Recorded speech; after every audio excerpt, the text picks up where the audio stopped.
Now, India Today's largest team of reporters on ground in the war-torn country of Ukraine. We've been bringing you all those exclusive ground reports from day one of the Russian invasion. Russian airstrikes and multiple missile attacks still continue to ravage the capital city. Serhi brings us this ground report from the capital city of Kyiv. Let's have a look.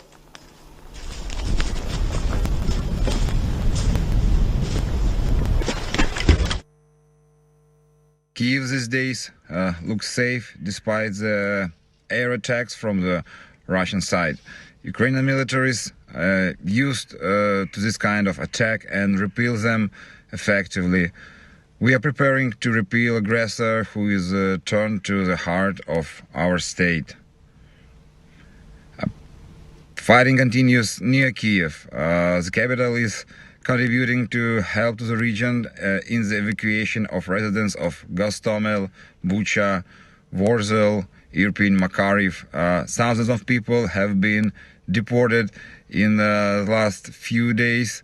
Many people who are coming in evacuation transports to Kyiv, they take a few days to solve their issues with safe standings, assistance by local authorities, their kids to a safe place, to relatives. Continued damages in Mariupol. Mariupol is continuing to be taken in a ring, destroying the beautiful city near the Black Sea. The humanitarian catastrophe continues. It's a war crime by attacking a Mariupol children's hospital. There were three people, including a girl, were killed. But despite the war, Mariupol continues to live. And since yesterday, 24 babies have been born in the city, and we hope that there won't be war in their lives. In some settlements around in Suburbs, the enemy, in violation of international humanitarian law, commits robberies, hostages, and exclusions of civilians. All right, let me quickly cut across to our guests joining us to give us an insight into what's happening in different parts of Ukraine. We have Alex Zavrazny, who's currently in Kremenchuk.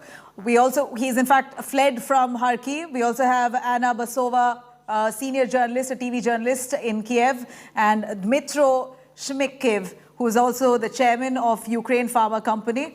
Let me cut across to Anna. Anna, we know that in fact, 40-mile-long Russian convoy has been trying to encircle Kiev. These are reports coming in, but no confirmation as yet. Would you know what are those movements that have been reported from the outside of Kiev, as Russian forces, we understand, have regrouped and fanned out to try and encircle several cities, including Kiev? Oh, yes. Hello, thank you for having me here. Currently, I cannot confirm you that Kyiv is being encircled, both according to the atmosphere inside and to the messages coming from outside, because I communicate regularly with territorial defense, with some sources, official sources in our armed forces, etc., etc. You see me now, I'm standing not far from my home. Right. It's left bank of Dnieper River in Kyiv. Here the atmosphere is relatively calm. We don't hear shellings. One air siren woke me up early in the morning at 8 o'clock, but now it is over. We have received the message that you can go out of your shelters. From the first point of view, it seems as if nothing is happening, but the streets are half empty, although it's a typical Friday morning, and if there was no war, people would have been rushing.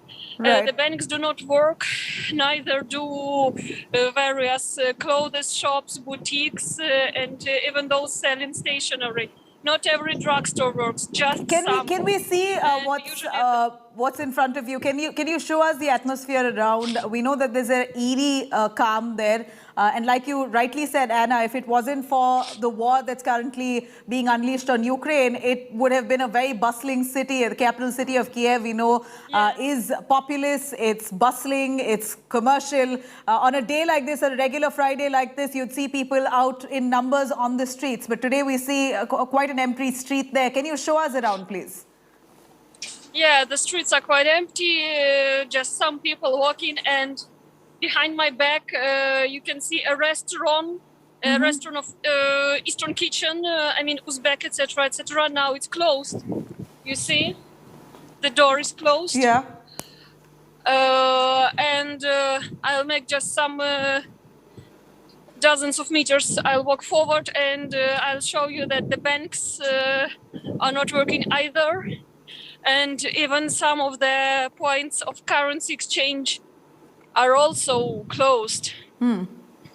So yeah, we see businesses completely shut down, entirely shut down. But when it comes to aid, how is it that y'all are accessing it? Because we hear even President Zelensky, who's said that Russian forces are targeting humanitarian aid. This is the allegation that Zelensky has made. How true is that? Are y'all able to receive aid in time? Zelensky is absolutely right at this point. Fortunately, in Kyiv, we do not need that so urgently. And in Kyiv and in the district, particularly where I live, supermarkets are functioning and drugstores are functioning. And a couple of minutes before your call, I saw a car with humanitarian aid arriving just at my gate, bringing children nurture and nutrition and something like that. But if we are talking about humanitarian aid distributed to the besieged cities of Mariupol, of Okhtirka, of Irpin, yes, it is being permanently targeted. In Kherson as well, that is currently occupied. And Russians at first promised a ceasefire. But as soon as the humanitarian aid is started being delivered, they start targeting people, targeting humanitarian aid. And instead, when our convoys just have to escape from the direct missile fire, they bring their own humanitarian aid, Russian aid, to Melitopol, to Mariupol, to Kherson, and they start distributing their own aid from Russia, claiming that Ukrainians do not help their citizens, Ukrainian authorities. Instead, Russians who came to so-called free us from Nazism, that they distribute humanitarian goods. That is how they try to abuse with their propaganda to broadcast it on their state media. That is how we got your point. Anna, stay with us. I'll take that question to Dmytro Shimkiv, who's the chairman of the Ukraine Pharma company, Darnitsa. Dmytro, here Anna says humanitarian aid is being targeted by Russian forces. Would you believe that that's the fact on ground in several besieged cities? We know there's aid that's urgently needed in cities like Mariupol, in Kharkiv. What do you see happening on ground? Are you able to access it? Thank you very much for having me. Darnitsa has been working since the beginning of the war. We continue to ship pharmaceutical product and being the biggest pharmaceutical company in Ukraine, we continue to operate. I have 150 people at the plant, which is located in Kyiv, including 37 kids in my shelter. We continue to produce. We currently moving to 2 shifts because there is huge demand. We are shipping to Kharkiv. We are shipping to Mariupol. I can confirm that our car was shelled by Russians' artillery. We continue to try to get our medicine to Mariupol. Previously, we've been able to go through, despite the shelling, etc. We're currently struggling to get to Chernihiv. We are sending our envoys to Sumy and other regions. We continue to ship, but I am here to confirm that Russia and Russian soldiers are shelling in the cars that carry red crosses. This is confirmed, and this is a genocide and violation of any treaties in the war.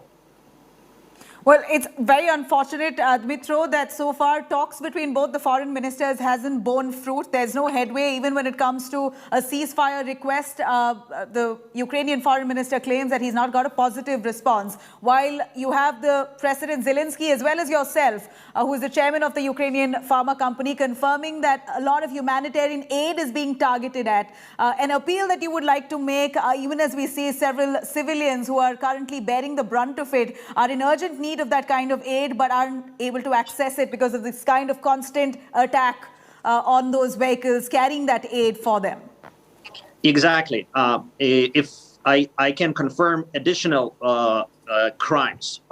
When the Russian tanks and Russian military gets into the villages, they are entering the villages, they are shooting with their high caliber guns into the buildings because they're trying to scare people, targeting civilians. In the Kharkiv, next to the Kyiv, when the people try to evacuate by their cars, there is they were shooting with the tanks into the cars that are moving. When the people were killed and somebody tried to rescue, the snipers been shooting in the people. I can confirm it because I was personally on the call with the people who've been shot, targeted, etc. We've been involved in trying to evacuate some of the people, etc. So this is confirmed. Russian soldiers are shooting into the civilians. They're shooting into the doctors. They're shooting in the convoy. This is confirmed across multiple cities: Chernihiv, Sumy, Kharkiv, Mariupol, and Akhtirka, and so on. This is confirmed. The same happened with Kherson. They are blocking access of any envoys to Kherson. This is, I confirm and reaffirm, there should be a strong standing of international community, including all around the world, particularly demanding the green corridors for delivering of humanitarian aid to citizens, to people, to everyone who is currently targeted by Russian rockets. It's highly unfortunate, but stay with us. Alexei Zavrazny, in fact, he's fled from Kharkiv, currently in Kremenchuk. We see he has a baby with him as well. Alexei, who's that baby? Is that yours? Yeah, that's my daughter. She's 10 months old. She's adorable. And I'm so glad that both of you are safe. Alexei, we believe that you fled from Kharkiv with your family. Yeah, we drive in a car from Kharkiv to Poltava, had a night in Poltava, and then moved to Kremenchuk. We decided to move because it was too dangerous. We were in Kharkiv for seven nights of war, and we've decided to leave the Kharkiv because I saw personally bombs dropping near my house, 700 meters from my house. So I realized that the cost of this life, young life, is way bigger than staying in Kharkiv. Absolutely. So right now we are safe. It was safe before until yesterday, because yesterday I heard the air raid siren very first time in Kremenchuk, and that I saw people on the streets who was living their regular life, who never heard air raid siren before. They were scared. They were just, scared. I saw almost tears in their eyes. And the same was actually for me. So we can understand the kind of concern that you have for your little baby girl there. She's such a lovely child, and I'm so glad that you all are safe and have relocated to Kremenchuk. But you say that Kremenchuk also, you hear some kind of firing and shelling that's just about begun. Is that right? And no, if you can... no, I haven't heard any firing or shelling in Kremenchuk. Just air raid siren. So government turns it on when there is a chance of bombing in radius, I don't know, maybe 100 kilometers around city. Right. So they just preventing civilians, from this bombing. Absolutely. I mean, this is almost an alert for all of you to stay indoors. We believe that's what it is. But, Kremenchuk, you say so far has been safe, but how did you manage to relocate when you tried to escape from Kharkiv? Was it an easy journey altogether to come to reach Kremenchuk? If you can give us an insight into how you've managed to travel with your family and that young baby with you. Yeah, these days, starting from the very first day of the war, a lot of people trying to escape from Kharkiv. I saw personally, and I was a part of long queues on block posts of people trying to escape from Kharkiv. Kilometers of traffic jams, of 4 or 5 lanes of cars, right, who's trying to full of people. Full of stuff, full of animals, full of kids. I saw a lot of cars, including mine, that had kids sign on all 4 sides of the car to indicate to Russian troopers that we have kids aboard. Please don't shoot us. And I hope that protected us. And I saw hundreds, thousands of cars, just literally tens of thousands of cars, 12 kilometers traffic jam in the middle of, between Kharkiv and Poltava. Right. The distance between Kharkiv and Poltava is about 200 kilometers, 180 kilometers. And usually that route takes, maybe just an hour and a half. But we spent 8 hours on that travel, and Kremenchuk and Poltava Kremenchuk, we also met traffic jam. So the road was faster for us, but other people who departed later. So we departed at 6:30 a.m. from Poltava, but people who departed, let's say 7:30 a.m. they met long traffic jams. Maybe the same 10-15 kilometers traffic jam of cars who are trying to escape from Kharkiv. I saw a lot of cars with license plates from Kharkiv region. Right. You see, I even met friends in that traffic jam from Kharkiv. So I saw no issues passing through block posts, Ukrainian block posts. Okay. True military block posts with all the things that you usually see during the war. I saw a lot of scared kids, 7 years, 10 years old kids who saw these things. Something that they never would have to see, unfortunately, that they've been witness to that. Your child is safe and so are you, and that's what we're really thankful for. Stay with us. Let me cut across to Anna Basova.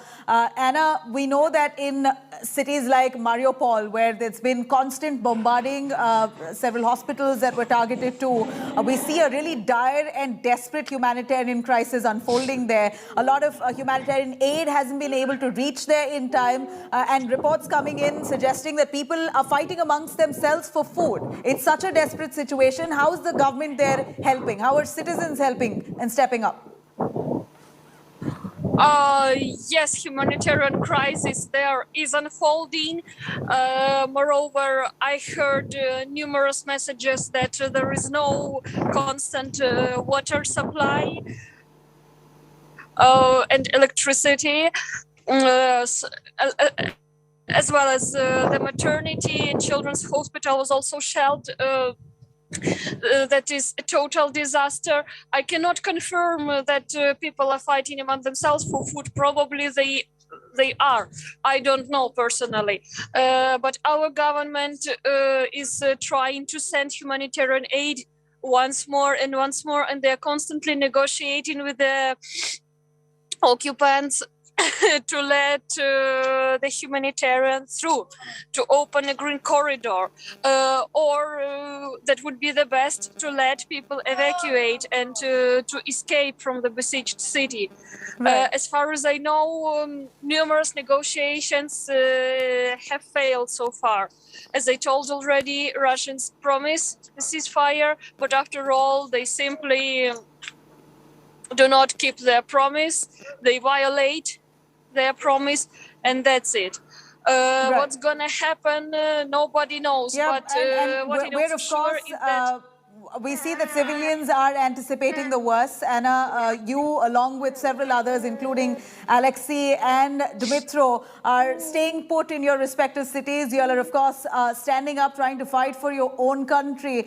And it's highly unfortunate that several people there who have no help are being left to fend for themselves, even as the Russian military is only building up, regrouping, and have redeployed all along your border areas. We're going to continue tracking those developments, but thank you very much for joining us. Really appreciate your time. thank you for having me. We're going to slip into a short break. We'll be right back with more on developments on ground, your war-torn country of Ukraine. Stay tuned.